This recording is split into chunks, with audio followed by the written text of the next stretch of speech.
નમસ્કાર મિત્રો હું છું પિનલગીરી ગોસ્વામી। આજની વિડીયોમાં વાત કરીશું દેશ અને દુનિયાના સુપરફાસ્ટ સમાચારની। સૌપ્રથમ વાત કરીએ તો બોલિવૂડની। સોનાક્ષીએ શેર કરી છે ભાવુક પોસ્ટ। સોનાક્ષી સિન્હા અને ઝહીર અકબર જૂન મહિનામાં લગ્નના તાતણે બંધાયા છે। લગ્ન પછીના 2 અઠવાડિયા પછી સોનાક્ષીને માતા પિતાની યાદ આવી રહી છે, જે અંતર્ગત તેણે પિતા શત્રુઘ્ન સિન્હા અને માતા પૂનમને યાદ કરીને ઇન્સ્ટાગ્રામ ઉપર કેટલાક ફોટો પણ શેર કર્યા છે। વિદાયની ક્ષણના આ ફોટો ભાવુક કરી દે તેવા છે। સોનાક્ષીએ જે ફોટો શેર કર્યા છે તે બ્લેક એન્ડ વ્હાઇટ કોપીમાં જોવા મળ્યા છે। મિત્રો, અન્ય મહત્વના સમાચારની વાત કરીએ તો અમદાવાદમાં 2 હિટ એન્ડ રનની ઘટના સામે આવી છે, જેમાં 2 વ્યક્તિના મોત થયા છે। અમદાવાદમાં એક જ દિવસમાં હિટ એન્ડ રનની 2 ઘટના બની ગઈ છે, જેમાં 2 લોકોએ જીવ ગુમાવ્યા છે। પહેલી ઘટનામાં રિવરફ્રન્ટ પર પિકનિક હાઉસ પાસે કાર ચાલકે બાઇકને ટક્કર મારી હતી। ત્યારબાદ યુવાન કાર નીચે 50 ફૂટ ઘસડાયો હતો, જેથી તેનું મોત થયું છે। બીજી ઘટના વસ્ત્રાલ રિંગ રોડ પર ટ્રકે બાઇકને ટક્કર મારી હતી, જેથી વૃદ્ધ ટ્રકના ટાયર નીચે આવી જતા તેમનું પણ મોત થયું છે। બંને ઘટનામાં પોલીસે તપાસ હાથ ધરી છે અને ગુનો પણ દાખલ કર્યો છે। મિત્રો, અન્ય મહત્વના સમાચારની વાત કરીએ તો લાખો ઈયળો ઘરની બહાર જોવા મળી છે, લોકો અંદર જોવા મળી રહ્યા છે। ચોમાસાના પ્રારંભ થતાં ઈયળો સહિત ઘણી જીવાતો જમીનની બહાર આવી જતી હોય છે, ત્યારે ભુજના લેર, વડવા સહિતના આસપાસના ગામોની શેરીઓ, હાઈવે અને સીમાડા વિસ્તારમાં જંગલી ઈયળોનો ઉપદ્રવ વધતા ગ્રામજનો ત્રાહિમામ પોકારી ઉઠ્યા છે। જંગલી ઈયળો લોકોના ઘરમાં આવી ગઈ છે। જંતુનાશક દવાઓના છંટકાવ કરવા છતાં પણ ઈયળો મળતી નથી। ઈયળોના કારણે લોકોને ચામડીને લગતા રોગો પણ થતા હોવાનો એક અહેવાલ સામે આવ્યો છે। મિત્રો, અન્ય મહત્વના સમાચારની વાત કરીએ તો ચોરીની એક મોટી ઘટના સામે આવી ગઈ છે।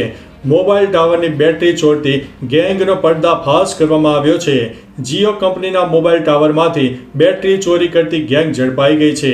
આ ગેંગના 5 પૈકી સાગરીતોને પોલીસે ધરપકડ કરી છે, જેઓની પૂછપરછમાં તેઓએ ગાંધીનગરના છાલા ગામની સીમમાં આવેલા મોબાઈલ ટાવરમાંથી કરેલી 5 બેટરીની ચોરી ઉપરાંત અલગ અલગ 59 સ્થળોએથી 271 બેટરીની થયેલી ચોરીનો ભેદ ઉકેલ્યો છે।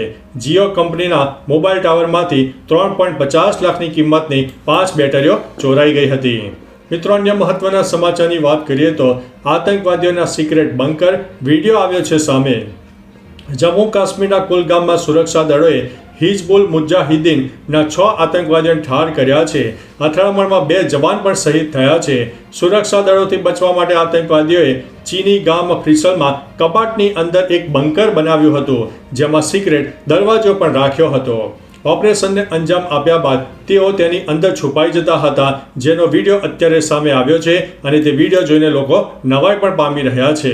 મિત્રો, અન્ય મહત્વના સમાચારની વાત કરીએ તો 4 ધામ યાત્રામાં 6000 જેટલા શ્રદ્ધાળુઓ ફસાઈ ગયા છે। રાજ્યમાં છેલ્લા ઘણા દિવસથી પડી રહેલા વરસાદને કારણે જનજીવન તો અસ્તવ્યસ્ત થઈ ગયું છે।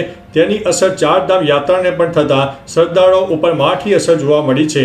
વાસ્તવમાં પ્રશાસને ભારે વરસાદના એલર્ટ બાદ 4 ધામ યાત્રા પર પ્રતિબંધ લગાવી દીધો હતો। ભારે વરસાદને કારણે 4 ધામ યાત્રામાં 6 જેટલા શ્રદ્ધાળુઓ ફસાયા હતા તેવા સમાચાર પણ સામે આવી રહ્યા છે। ગંગા સહિતની નદીઓમાં જળસ્તરમાં પણ વધારો જોવા મળી રહ્યો છે। મિત્રો, અન્ય મહત્વના સમાચારની વાત કરીએ તો કુદરતી ઘટનાઓ અત્યારે જોવા મળી રહી છે, ત્યારે આસામમાં પણ પૂરની પરિસ્થિતિ જોવા મળી રહી છે। 78 લોકોના મોત થયા છે। રાહુલ ગાંધી આસામ પણ જવાનું એક આયોજન છે। આસામમાં ભયંકર પૂરની ઝપેટમાં છે। આસામના 29 જિલ્લામાં ભારે વરસાદ અને પૂરના કારણે 24 લાખ લોકો પ્રભાવિત થયા છે। અત્યાર સુધીમાં 78 લોકોના મોત થઈ ચૂક્યા છે। બ્રહ્મપુત્રા સહિતની રાજ્યભરની અનેક મોટી નદીઓ ખતરાના નિશાનથી ઉપર વહી રહી છે। કાઝીરંગા નેશનલ પાર્કમાં અત્યાર સુધીમાં 150 જેટલા પ્રાણીઓના પણ મૃત્યુ થઈ ચૂક્યા છે। આ બધા વચ્ચે કોંગ્રેસ નેતા રાહુલ ગાંધી ગઈકાલે આસામમાં પૂર પીડિતોને મળવાનું આયોજન હતું। મિત્રો, અન્ય મહત્વના સમાચારની વાત કરીએ તો ભારે વરસાદથી મુંબઈ પાણી થઈ ગઈ છે। ટ્રેનો પણ બંધ કરી દેવામાં આવી છે। મુંબઈમાં ગત 24 થી 48 કલાકથી મુશળધાર વરસાદ ચાલુ છે। ભારે વરસાદના કારણે અનેક જગ્યાઓમાં પાણી ભરાઈ ગયા છે। હિન્દ માતા, સાયન, ગાંધી માર્કેટ, ખુલ્લા જેવી તમામ જગ્યાઓ રસ્તાઓ નદી બની ગયા છે। દરેક જગ્યાઓ પર વાહનો થંભી ગયા છે। રેલવે ટ્રેક ઉપર પાણી ભરાવાને કારણે ટ્રેનોના પૈડા પણ થંભી ગયા છે. મુંબઈની લાઇફલાઇન ગણાતી મુંબઈ લોકલ ટ્રેનો પણ ઠપ થઈ ગઈ છે.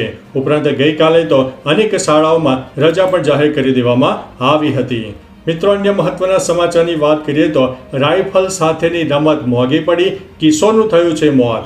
ઉત્તર પ્રદેશની રાજધાની લખનૌમાં 12 વર્ષીય યુવક શિવા તેનો પિતરાઈ ભાઈ દિવ્યા એક ઘરમાં રમી રહ્યા હતા. રમતા રમતા શિવાએ ઘરમાં રાખેલી રાઇફલ ઉપાડી લીધી હતી, જે લોડેડ હતી. દિવ્યાએ શિવાને રાઇફલ નીચે મૂકવા કહ્યું, પરંતુ શિવાએ ના પાડી. ત્યારબાદ રાઇફલને લઈને બંને વચ્ચે ઝપાઝપી થઈ હતી. આંગળી ટ્રિગર પર ગઈ અને ફાયરિંગ થઈ ગયું અને શિવના પેટમાં ગોળી વાગી, જેમાં તેનું મોત થયું છે. પોલીસે આ મામલે વધુ તપાસ પણ હાથ ધરી છે. મિત્રો, અન્ય મહત્વના સમાચારની વાત કરીએ તો રથયાત્રાના શુભ મુહૂર્તમાં વાહનોના વેચાણમાં વૃદ્ધિ જોવા મળી હતી. શુભ મુહૂર્તમાં અમદાવાદમાં 3500 ટુ વ્હીલર અને 1100 કારનું વેચાણ થયું હતું, જ્યારે રાજ્યમાં 10,000 ટુ વ્હીલર અને 2500થી વધારે કારોનું વેચાણ થયું હતું અને વાહન ડીલરોને અંદાજ તેવો મૂક્યો છે. જો કે કડક આદેશ છતાં નંબર પ્લેટ વગરના નવા વાહનો વેચાયા છે. અમદાવાદમાં રવિવારે 80,000થી લઈને 1.5 લાખ સુધીની કિંમતના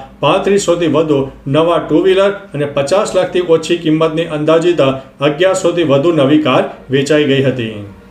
મિત્રો, અન્ય મહત્વના સમાચારની વાત કરીએ તો મુંબઈ હિટ એન્ડ રનની ઘટના સામે આવી છે. મુખ્ય આરોપી હજુ પણ ફરાર છે. મુંબઈના વલ્લી વિસ્તારમાં રવિવારે સવારે એક BMW કારે સ્કૂટરને ટક્કર મારતા એક મહિલાનું મોત થયું હતું. આ કેસમાં પોલીસે એકનાથ શિવસેનાના નેતા રાજેશ શાહ અને તેના ડ્રાઈવરની ધરપકડ કરી છે. પોલીસે જણાવ્યું હતું કે અકસ્માત સમયે શિવસેનાના નેતા રાજેશ શાહનો 24 વર્ષીય પુત્ર મિહિર સ્પીડમાં ગાડી ચલાવી રહ્યો હતો. પોલીસ હજુ પણ સુધી મિહિરની ધરપકડ કરી શકી નથી. તે હજુ પણ ફરાર છે. તો ચાલો મિત્રો, ફરીથી દેશ અને દુનિયાના સુપરફાસ્ટ સમાચાર લઈને મળતા રહીશો. ત્યાં સુધી અમને રજા આપશો. નમસ્તે.